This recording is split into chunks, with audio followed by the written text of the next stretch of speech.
Welcome everybody to a Wednesday, a women's wine time, where we get to have a sneaky glass of wine, get together with beautiful women from all walks of life, share their stories, share their talents, and share their gifts.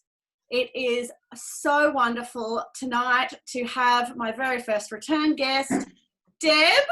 Welcome. Thank you, Jess. I'm so excited to be interviewed a second time. This is great. It's wonderful.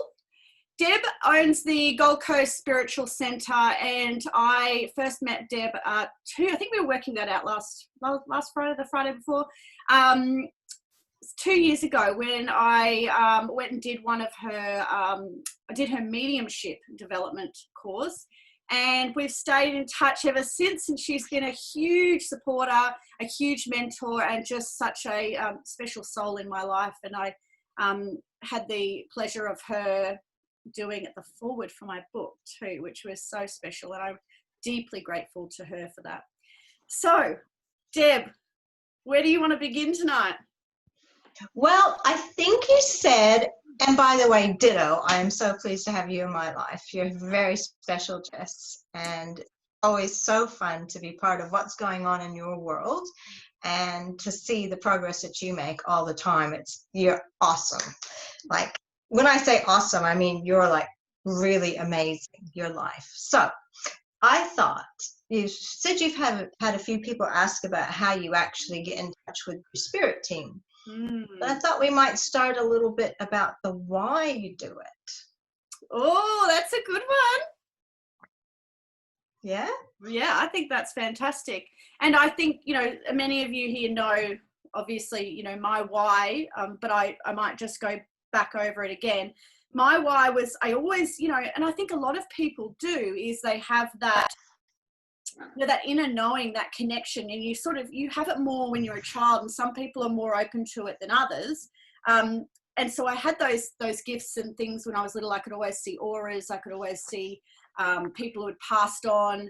I could communicate with them to a certain extent. I had no idea, how to do that as a kid, but I could do it.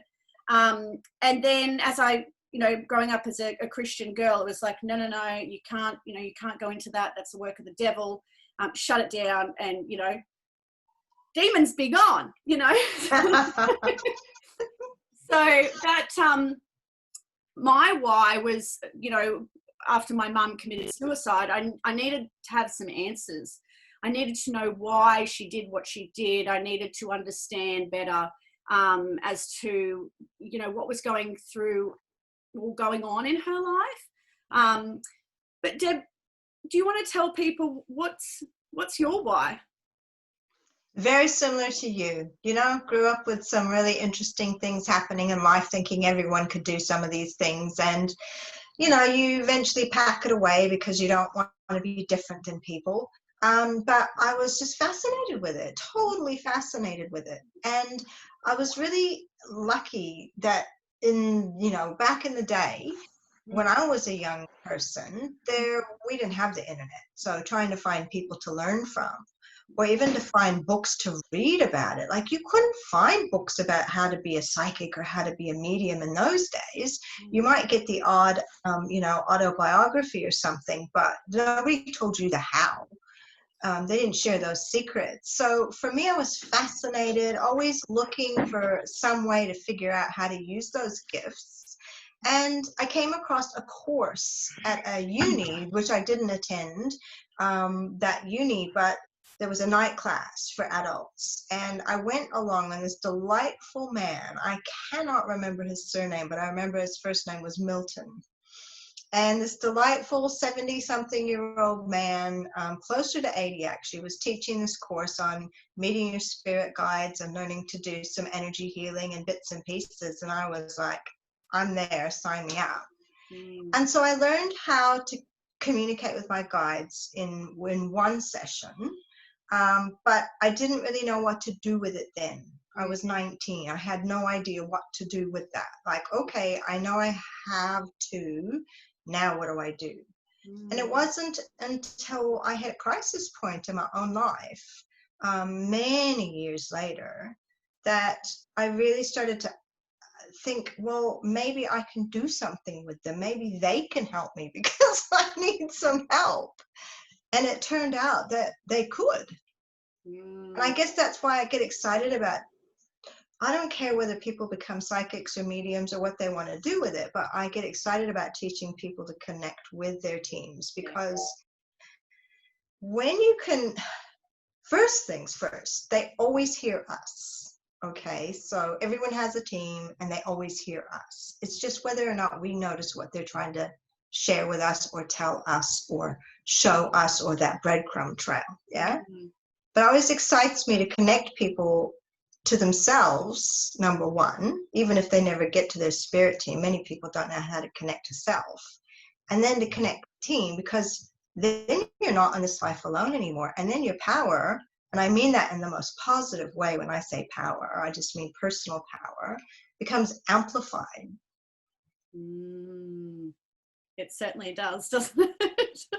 A little bit. Yeah. And I think what I've been discovering lately too, Deb, in, you know, doing life guidance readings for me, is that sometimes I'm finding that some people in their spirit team are people that they've had past lives with, or people who, you know, not necessarily guides, but part of their spirit team who they've had past lives with, and they're sort of like on the sidelines looking in and watching, and almost like they've got a vested interest in this, you know, them learning the things that they're learning in this lifetime.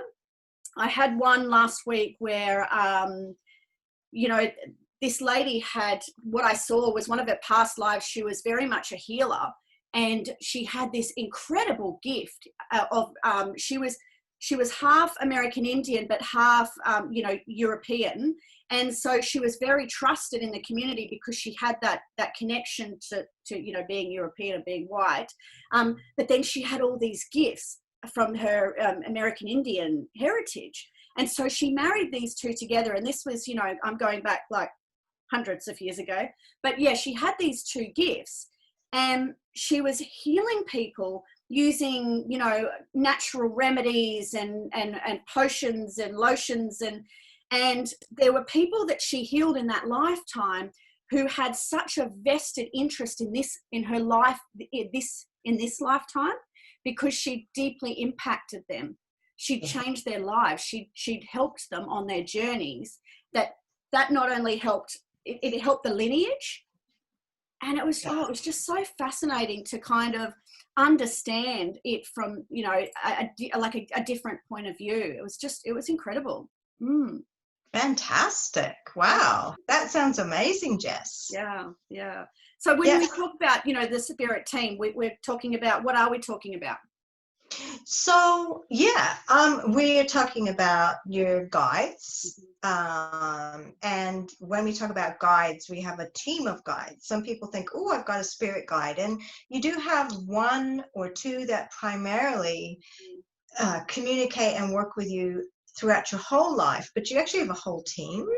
So Jess, I'm going to ask you, can you remember what any of those guides are that most people have, the standard ones?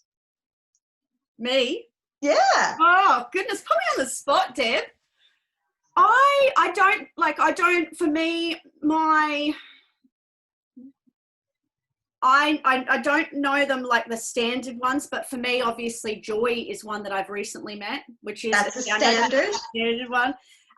Your head guide. Yes. Which it took me so long for that head guide to come through for me. Yeah. You know, and people say, sometimes people are like, you know, have done one or two, you know, deep meditations, and they're like, oh, I'm still not finding for me, my spirit, like my head team, it took me like 18 months to 2 years to really connect and feel. But I know you've got to work like career. One of the very first spirit guide that came into my life was, she's just beautiful, was a mother. She was helping me through motherhood and my mothering journey. And she was just such a help because, you know, as some of you know, I had 3 of my own children, and then I got blessed with 2 other girls who it's a you know, like a kinship care arrangement. And so here I was, I just had a newborn baby, and I was like, oh my God, how am I going to do this? And that's when my mother spirit guide came into play. And it was just, she just, you know, there'd be nights where I'd be sitting there breastfeeding at like 3 a.m, and because I don't have my own mum and I didn't have any help, I'd be like, you know, tears, I can't do this, you know.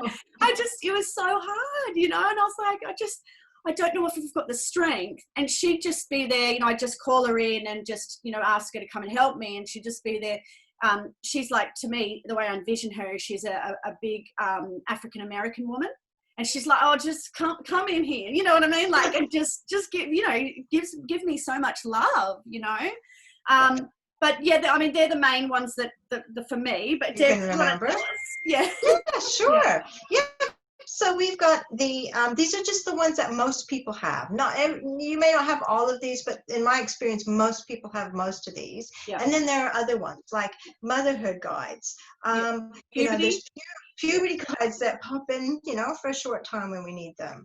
But yes, joy guide, everyone has a joy guide. And I'll tell you what, if you're having one of those days where you've caught your little toe on the edge of the bed, you've caught your shirt sleeve in the door handle, you've lost your keys, you know, those days where it's just like, oh my goodness, you can literally from your heart, even if you can't hear them and you haven't met them, you can from your heart just ask your joy guide, please step in and find me some joy. I need this day to lighten up a little bit. And usually within, whether it's moments, minutes, or hours, you'll find yourself having a great laugh about something, because they'll just put laughter in your path to help you lighten up. So we've got the gatekeeper / protector guide. And your gatekeeper guide is, if you didn't have a gatekeeper guide, consider them the bouncers of the spirit world. If you didn't have a gatekeeper guide, then you would have spirits coming at you from all directions. Yeah. So you wouldn't know if you were Arthur or Martha, because you'd be so confused at all the voices going on in your head. And so gatekeeper guides keep all the other spirits away from you, so that only your own team can communicate. And when you become a medium, when you open the door to mediumship, you're basically opening the door to other spirits coming through. And sometimes they're coming through already. Usually it's someone you know. But then you have to set some boundaries. And the gatekeeper guide is the one who helps you put those boundaries up.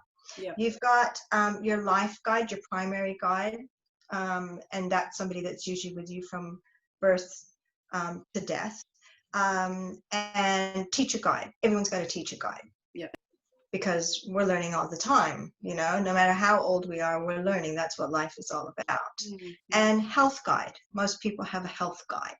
Somebody who gives them a little nudge about, oh, don't forget about getting to the doctor to get that check. And, or, this is more than a little indigestion. You better get to the doctors and get it checked. So they're subtly influencing us, and sometimes not so subtle.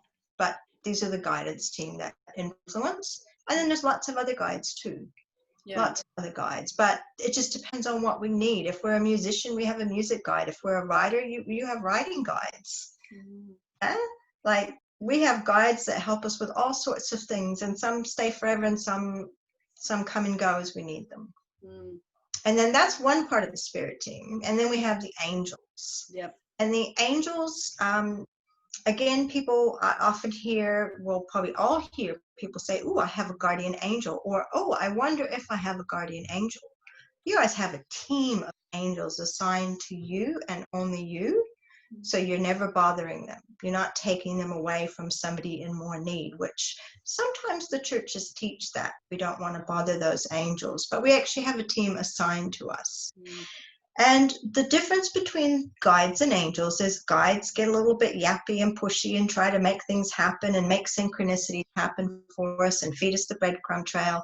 And the angels are fairly silent, and they give us loads of love, and they protect us, our mortal body. They protect us from danger. But otherwise we have to engage with them. We have to ask for their help. They cannot help us unless we ask for it. So that's very different than our guides. But if we've asked for something that they're allowed to help us with, which is most things, especially when it pertains to our lives, We can't always cross boundaries with other people's lives, but if it pertains to our lives, then from the largest thing to the smallest thing, they are amazing, but they wait to be helped. And that's like, you got a whole team sitting on standby saying, pick me, pick me, pick me. And when I say small things, I mean parking spaces. So some of you may have actually tried this. You need a great car park. Ask them. I'm on my way to such and such. Can you make sure we get a great car park? Kid you not. You'd be amazed at the times that works out and comes through. To the large things, which I think I've talked about recently, I needed their help to quit smoking back in 2012. I had tried everything. I tried hypnosis, patches, this, that, the other. And I finally thought, well, let's try them, because I have never asked them to help me with something, such a big goal. And I needed to. And, you know, it wasn't like that, bang, okay, you're done. But a couple of weeks later, I just got a word in my ear. It was like, don't, in the morning, don't have the cigarette. And I was like, oh, we're doing that today. Okay.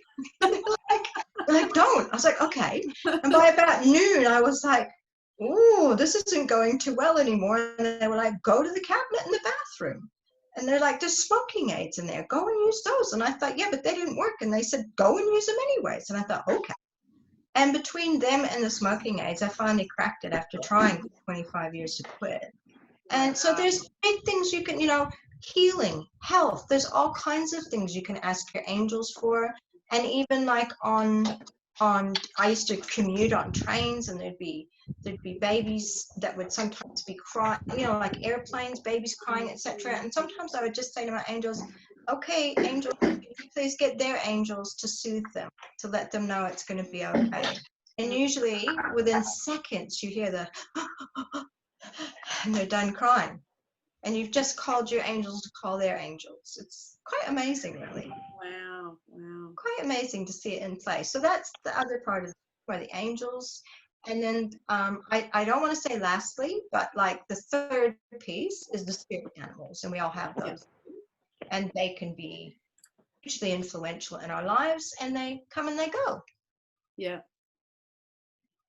Kara's just said she needs to try that with her baby, Tatum. 100%, especially when they're little and they can't communicate exactly what's wrong with themselves. You can just call your angels and say, hey, can we get their angels in, because I don't know what it's going to take to soothe them. And sometimes you can ask for the information. Can you let me know what it is that's going to help soothe them? Yeah, I've done that a couple of times with Indy, you know, certain things that, you know, she can't communicate, and I kind of just put my hands on her and just try and sense where she, you know, is uncomfortable or where she feels pain. And yeah, it's interesting. Yeah. 100%. Yeah. And Jenna, yes, I do believe that they can help us with issues like getting skinny. If it's in our best interest and if it's for our health purposes. I think that angels can be so instrumental in, and guides in, behavioral change. So I told you just now about the quitting smoking, which my family couldn't believe I finally nailed it, because I'll tell you what, I was a first class, bitch when I would try to quit. I just would get so, like, my muscles hurt from being so tense, like through the withdrawals, that I was cranky as, and they were able to get me through it without that happening. I did not get cranky, and my family was like, how is this happening? I then went on just very recently, within the last 6 months, and decided that I was so over being a night owl and missing out on, you know, having to say no to my 3 adult children and their families who always want to go to 7 a.m. breakfasts on Sunday. And I'm like, you have got to be kidding me. You know, I don't do 7 a.m. breakfast anymore. Well, because you know, you work so much, and that's the reason why. Do you know what I mean? Yeah, but I'm also not a morning person. Like, you want me around for lunch, I'm good. You want me around for afternoon tea, I'm good. But don't ask me to be ready, prepared, and at the breakfast table at a restaurant across town by 7. Not going to happen. But, you know, I've got grandchildren, and like you said, Jess, I pretty much work 7 days. So the only time I can sometimes see them is breakfast. And bear with me one sec. Bear with me.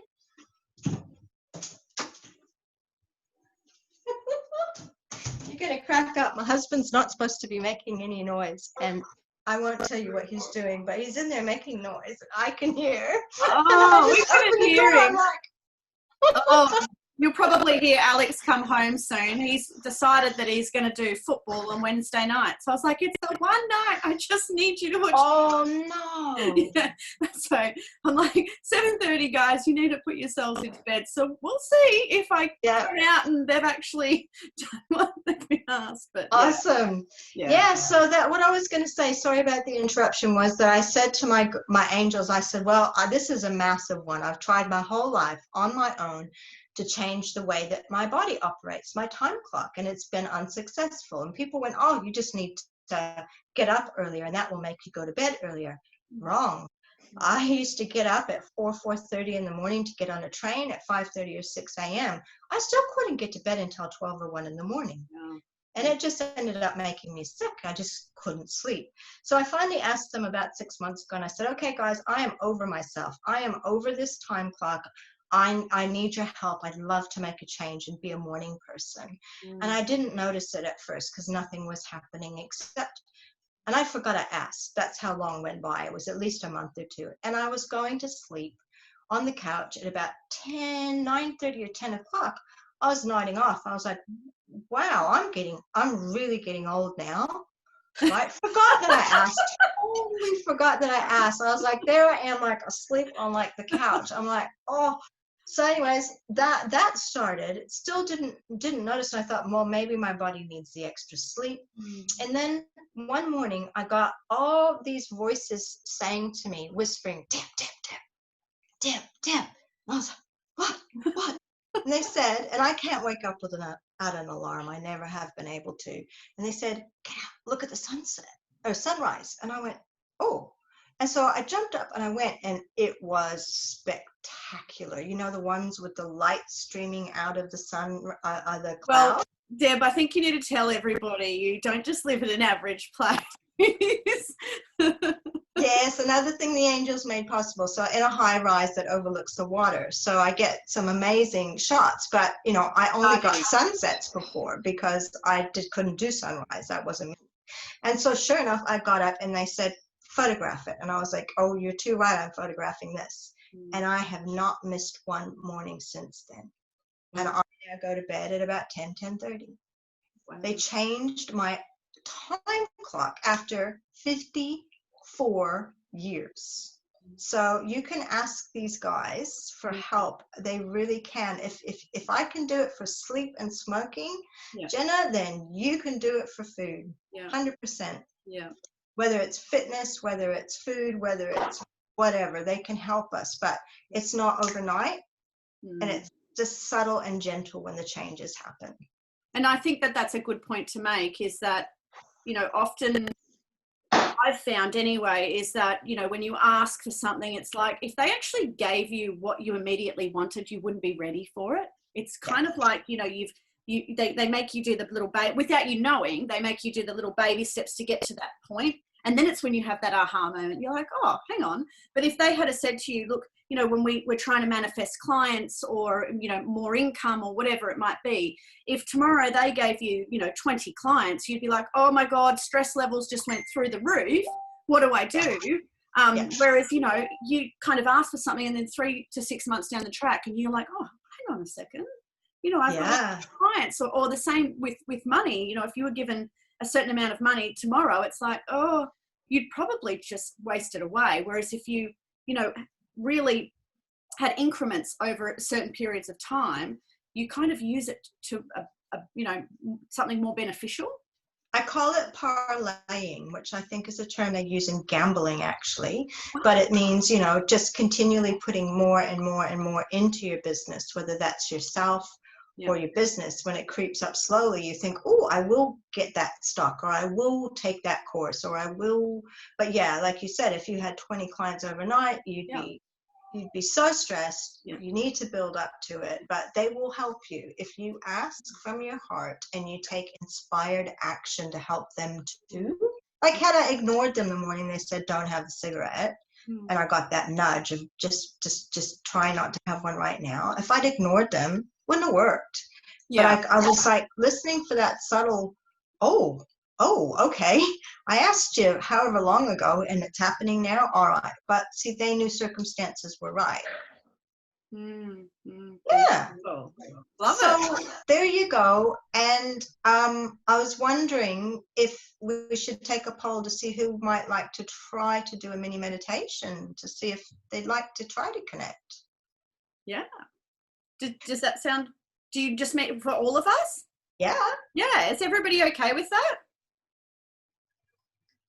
Now, I know a lot of people say I can't meditate, but this is not like trying to be silent, okay? You are guided every step of the way, which keeps monkey minds busy, because your mind's trying to figure out what I'm asking it to do. Yeah. But I'm just relaxing your body. It's a real shortcut way, because usually the first time we do it, it takes about 30 minutes, but we can do it in about 5 to 7 if you guys are good with that.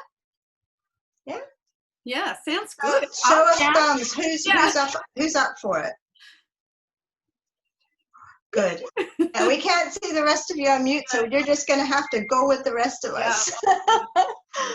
Okay. So what I'd suggest you do, you can if everybody could make sure their devices are muted, that would be good idea. And you can turn away from the screen, or turn the screen away from you, or turn your light out. It doesn't matter. I won't be looking at you because I usually close my eyes during the meditation, but I just know some people don't want to meditate. And yeah, so if you want to put your camera off or move out of shot, it's cool. I'm going to turn my lights off because it sets the mood for me, and we'll get started.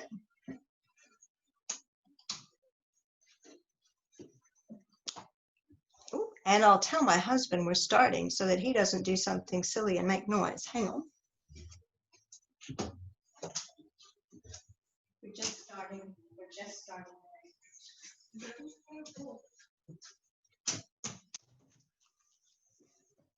Okay, so the way that we start, we just take 3 to 4 nice deep breaths in through our nose, out to our mouth.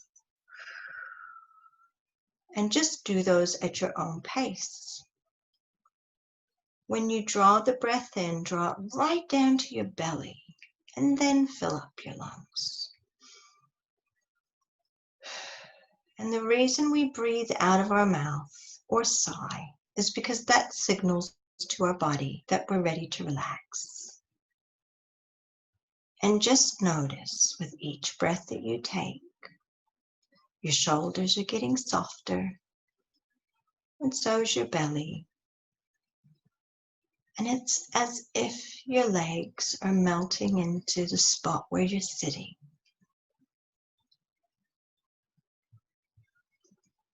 And on the last nice deep breath, just allow your awareness to drift downwards from your head. Let that awareness slide down into your body.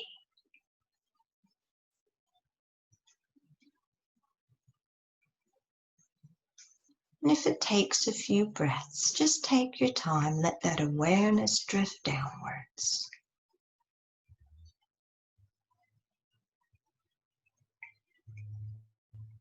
And once your awareness is down in your body, see if you can cozy up. Bring your awareness to cozy up next to your heart. See if you can feel your heart beating.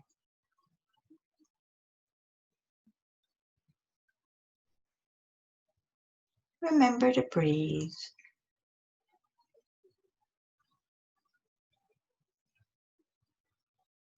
And next, just feel the energy within the body. What does it feel like? Does it feel buzzy or pulsing or steady or wavy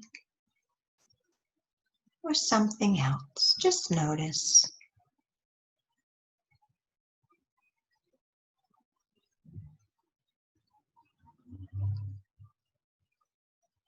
And where can you feel that energy within your body? Can you feel it in your hands or your arms? Can you feel it in your legs or your feet? Or just your torso?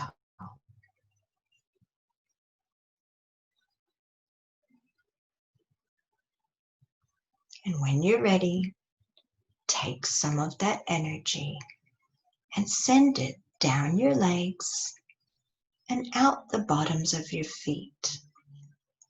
And imagine that energy growing downwards, like roots from plants or trees, or perhaps like light rays beaming downwards. Just imagine it going through any floor below, any surfaces, until they reach the rich, nourishing soil of Mother Earth.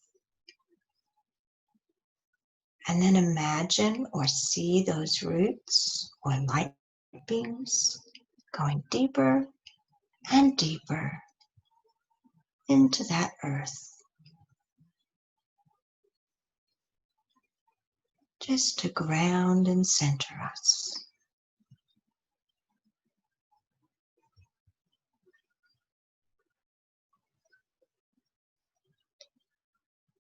Once those roots are growing nicely downwards, or those light rays are going well into the earth, just allow your awareness to drift back up to somewhere around your heart center or your chest.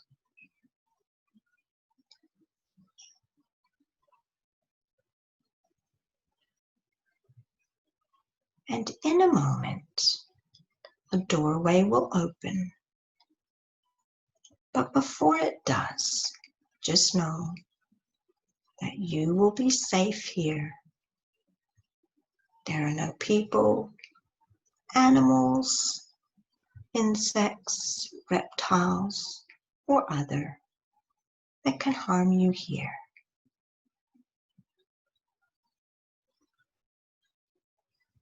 Notice now a doorway opening before you and light streaming in. And go ahead and step up on the path that takes you out that doorway and begin to move forward. And allow yourself or imagine seeing an amazingly beautiful garden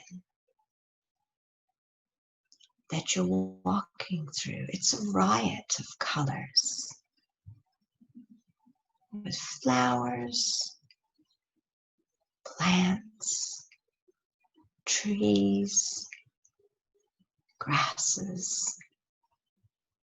And as you walk forward, allow yourself to see all of those colors. And notice what color the sky is.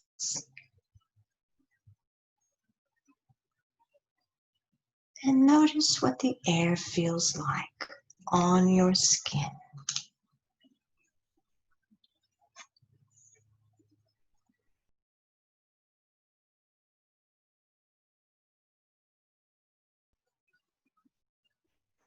Just keep walking forward and enjoying the scene before you. Feeling more relaxed with each step. And notice just up ahead of you is what looks like a small little house or cottage.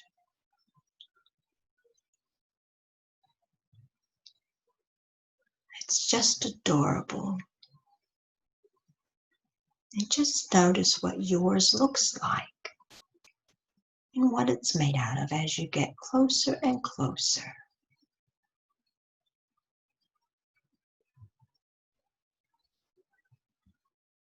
And when you're ready and you're at the front door, go ahead and allow yourself to go in, knowing that this space has been created just for you. Have a look around inside.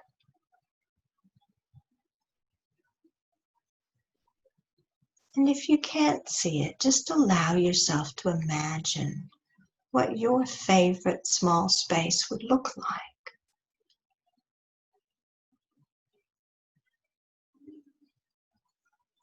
And when you're ready, after you've had a look around, take a seat in your beautiful secret space. Make yourself at home and notice that there are a lot of other chairs in this space.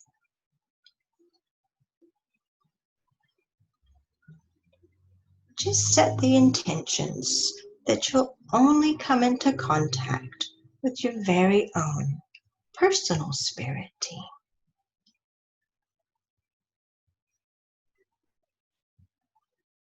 And when you're ready, send a message from your heart out to the universe, inviting your personal spirit team of guides and angels to come and join you here.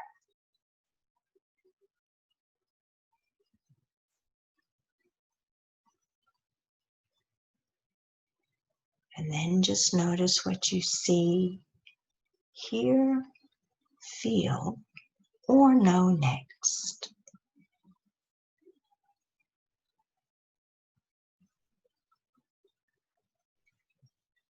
And if you're not sure if they're there, send another message out from your heart, like a text, out to the universe, asking your spirit team to join you now.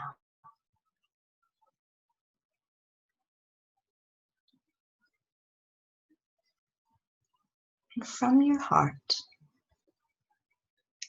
ask, how many angels are with you?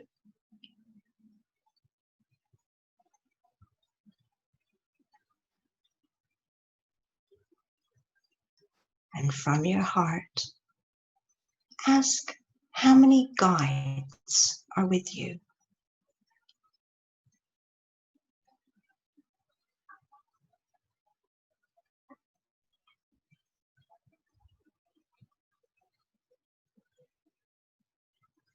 And from your heart, ask your team for the gift that they have brought for you.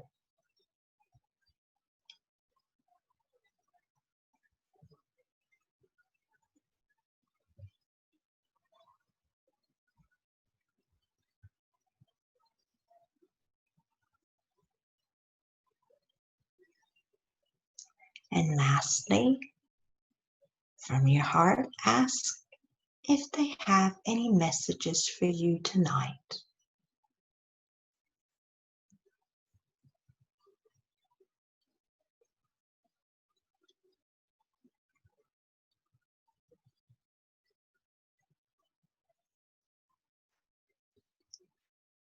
And thank them for joining you.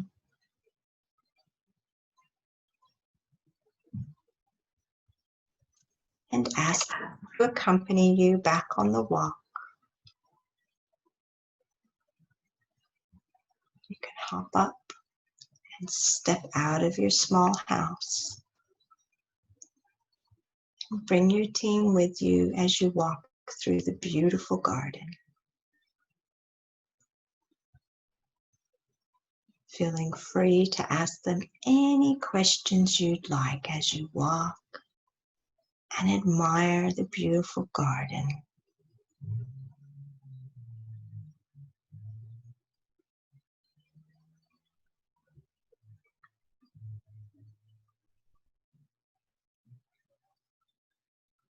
Remembering to breathe and enjoy the scenery as you walk and talk.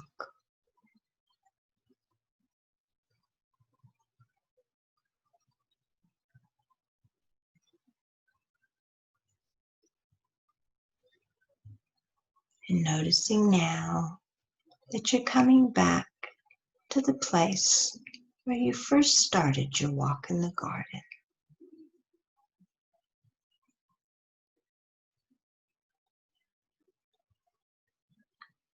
Just turn back to your team and from your heart, ask your angels and guides for a hug.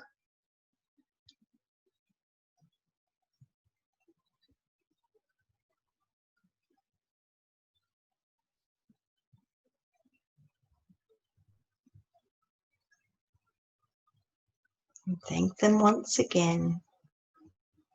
And when you're ready, just step back through the doorway, back into the body that's sitting in the chair, in the room that you are now in. And bring your awareness back into your body slowly, wiggling fingers and toes, and having a stretch if you'd like.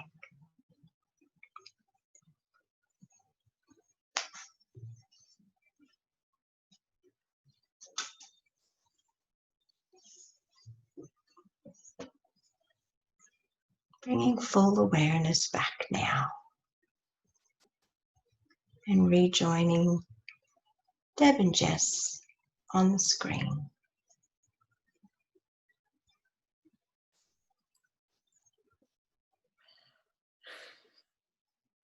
That was a really quick one. Did you guys at least get to relax a little? That was amazing, Deb. I loved it. Yeah, it was super fast.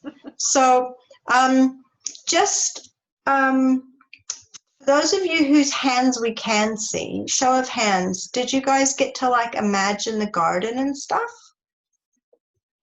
1, 2, 3, 4, 5. Cool. And did you get any answers when you asked how many angels or guides were with you? 1. Beautiful. 2, 3. Beautiful. 4.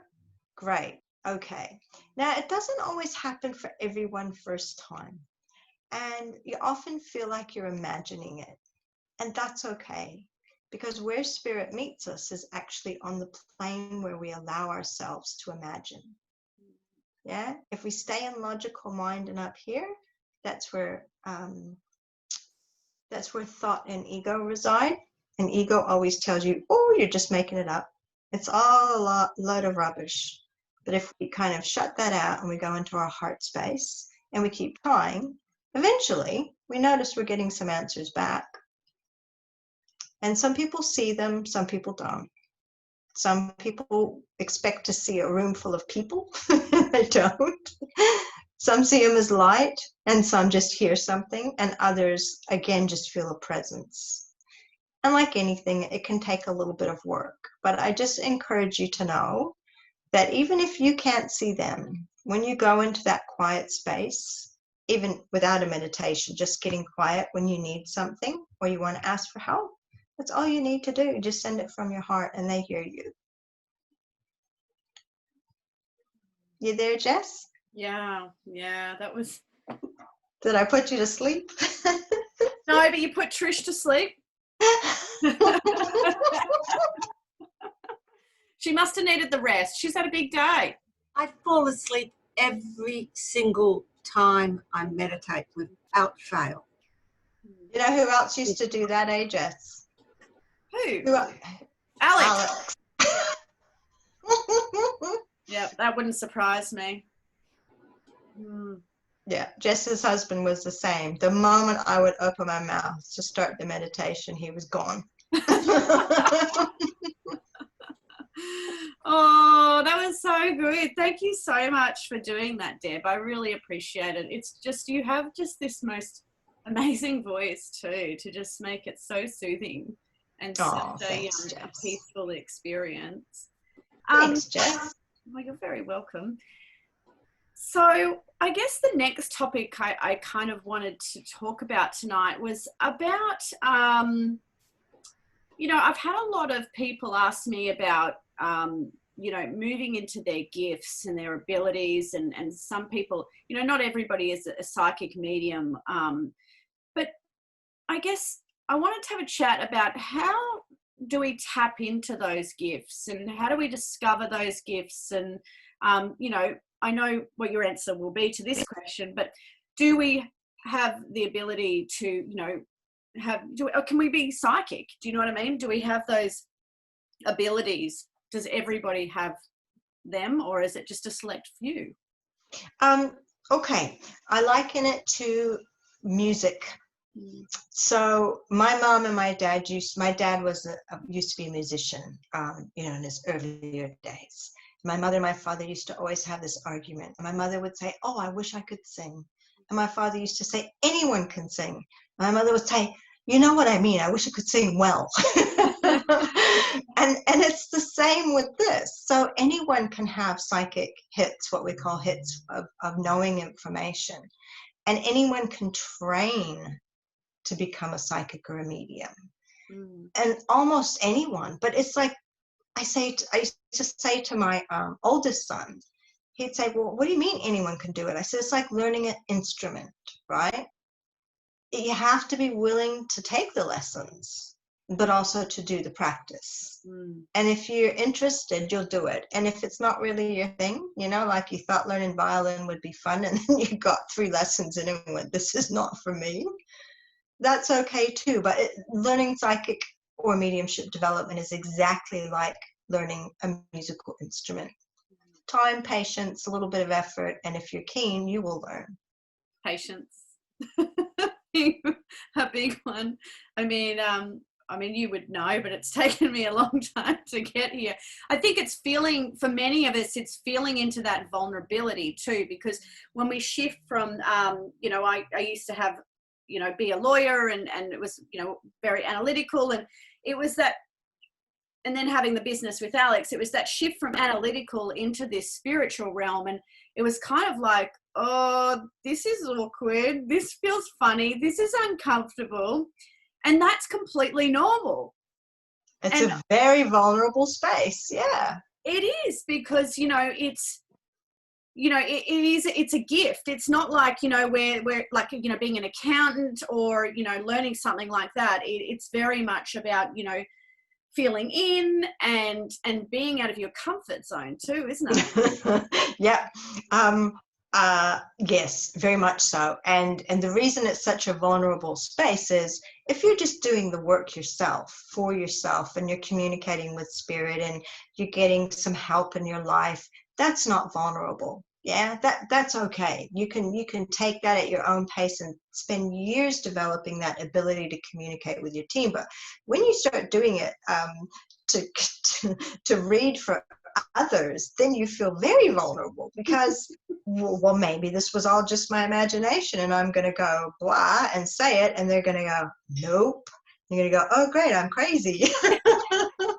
It's very vulnerable, isn't it? It is very vulnerable. Yeah.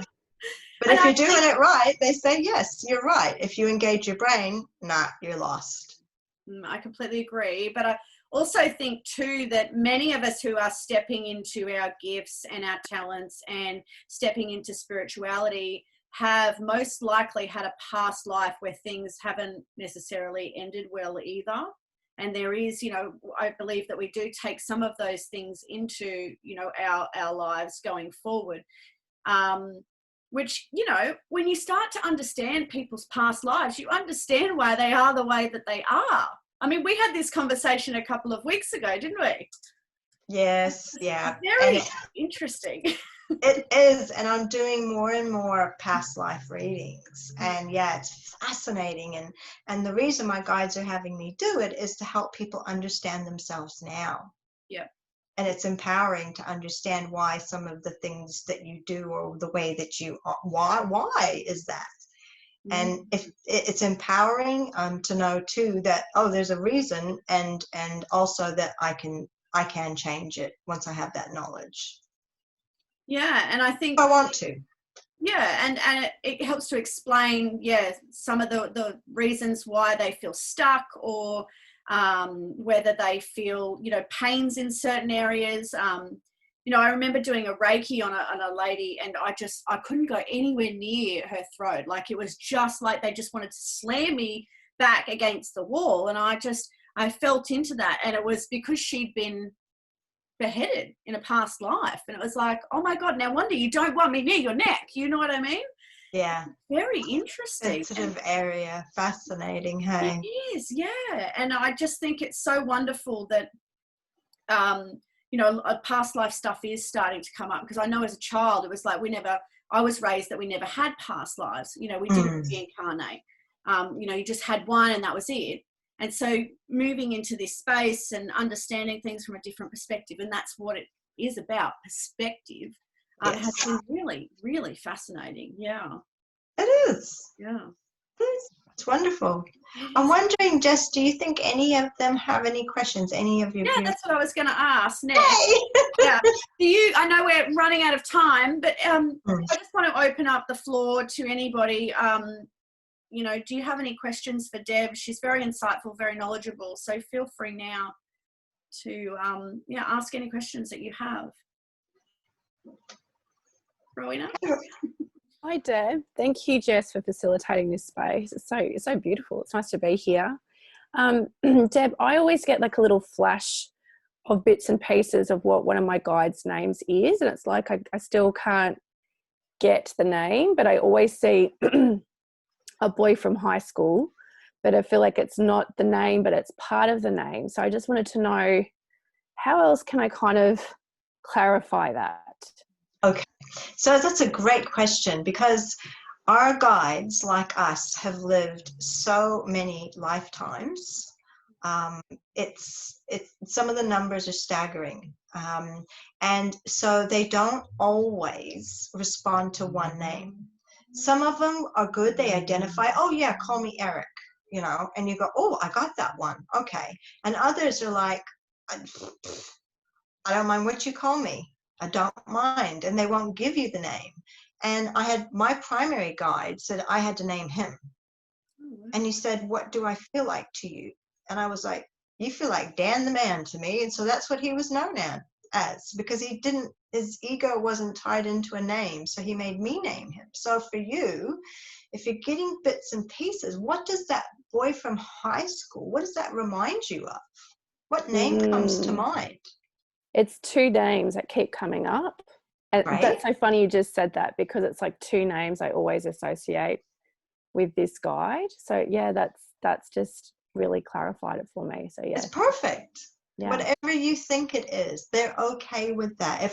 If you make up a nickname for them because you can't figure it out, they won't tell you, they're good with that. They don't get offended like us mere mortals. They really don't take offense. They know that we're learning, so it's all good. Thank you. Thank you.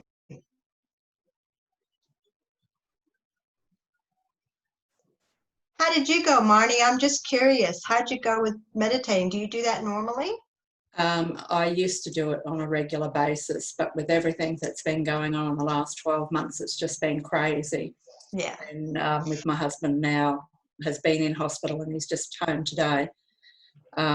Yeah, I haven't really had the time or the space to be able to do that. But just then, I was quite blown away by what I actually did get. Awesome. There is a question that I wanted to ask you, though. Yeah. Before you even started, I had the image of this beautiful young woman with flowing blonde hair, very curly, wavy blonde hair. And she just kept, you know, like ducking in front of me and smiling. And then when you spoke to us about the angels and the guides and, you know, what they were there for, she gave me the feeling that she was very joyful and happy, and, you know, she was just trying to lighten me up, I guess. Yes. But she also said that she's here to help me with my health. So do you normally get one doing two different roles, or? Very, very common. So I'm so glad you raised that. Like myself, some say your gatekeeper and your protector guides are two different things. One protects you in life and one protects you from all the spirits, but mine was a dual role. So it was gatekeeper, protector. So for you, your joy guide and health guide, she could have 2 roles. Absolutely. Yeah. No, that was brilliant. Thank you. Spot on. That's good stuff. Yeah, I surprised myself. I'm so glad that, you know, I know you're a good meditator, but I'm so glad that you got some more information than normal. That's great. Well, I've been asking a bit lately, you know, with everything that's been going on. So, yeah, it's time for me to, now that I've got this time off, to start focusing on that again. Yeah.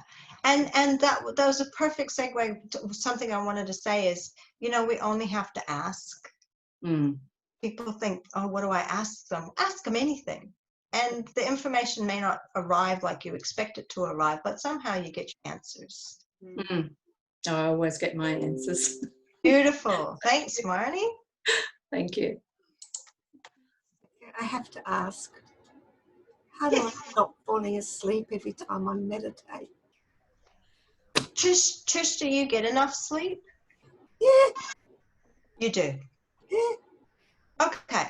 So for you, I would suggest that rather than going on a long trip, like I usually take people, you know, on this whole relaxing, but it sounds like you go from go to relax like that.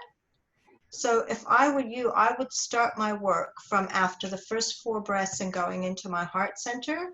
I would start from there. Forget the meditation, just a few deep breaths, go into that relaxed state, which you go to very quickly, and then start asking questions of your team.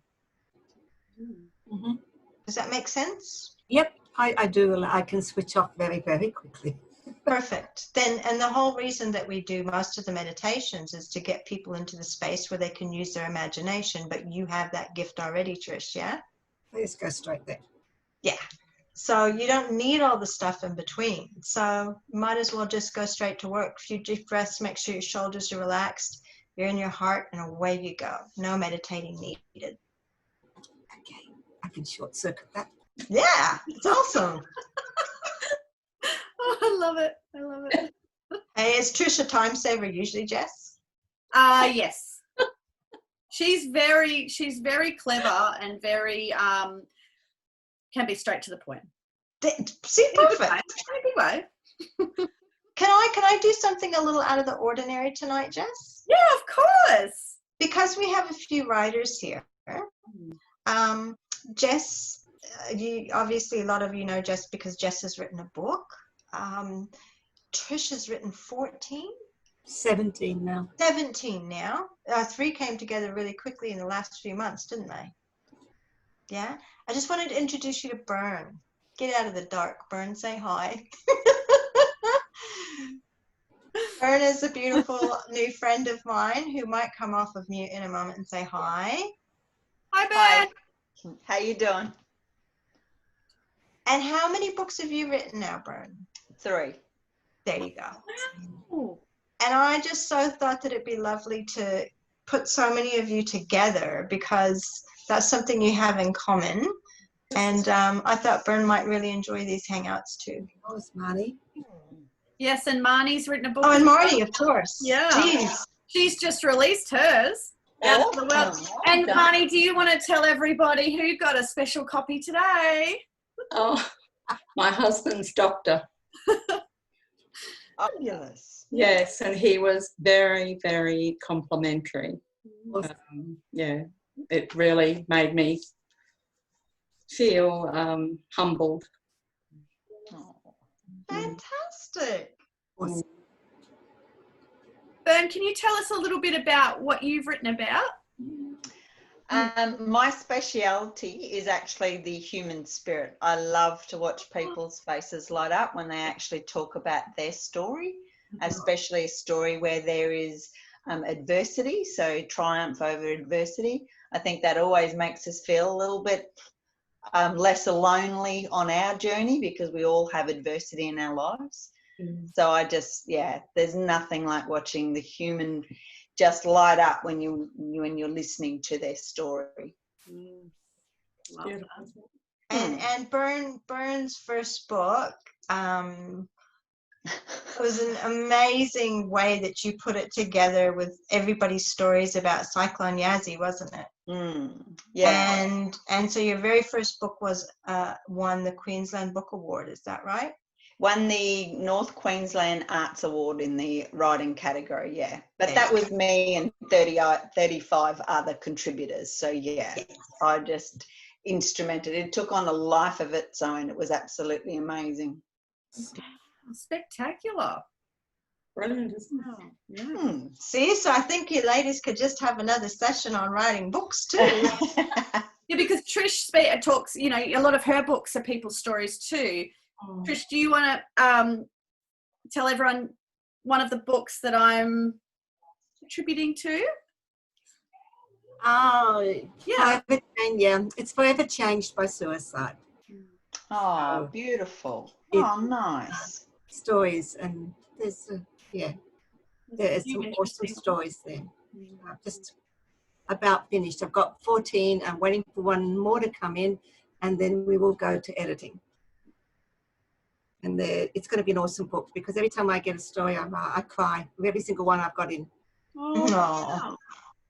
And it's So does the book come with a box of tissues, Trish? It comes with a warning, and it comes with a list of resources for people, because it will touch a lot of buttons. Yeah. But I think it's very much needed though too. I think we need to hear people's stories and how it's affected people, and shine a light on it.